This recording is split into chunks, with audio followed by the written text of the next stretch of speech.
হয়েছে ক? বিয়া তো দিয়া দিছে, কোনো কাম তো শিখাইছে না। শাশুড়ি কাছে আটা গুলবার আমি কি করাম? আমি থাকতে তোর কিসের টেনশন? আমি যা বলি তুই খালি ফলো কর। আচ্ছা আচ্ছা, প্রথমে আটা দে, কই দিয়াম? তোর মাথায় দে। আটা কই দিবি সেটাও জানোস না, না? হ্যাঁ দিছি। এখন পানি দে, হাত দিয়া দেখ শক্ত হয়েছে না নরম। লেটকা লাগতেছে তো। তাইলে শুকনো একটু আটা দে। এখন দেখ শক্ত না নরম। এখন একটু শক্ত হইছে। তাইলে একটু পানি দে। আর শোন, পানি গ্লাস দিয়া দিস না, হাত দিয়া দে। এখন দেখ ঠিক আছে কিনা। হ্যাঁ ঠিক আছে। ঠিক আছে, এখন সবটি আটা একসাথে জড়ো কর। আর হন, হ্যাঁ। একটা ছবি তুললে আমারে পাঠা, দেখি কেমন আটা বানাইছস। আচ্ছা, সুন্দর আছে।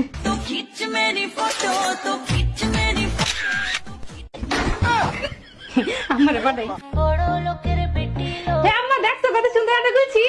ঘন্টা হইছে, জন্ম দিয়ে ভুল হইছে। শোন দেখ।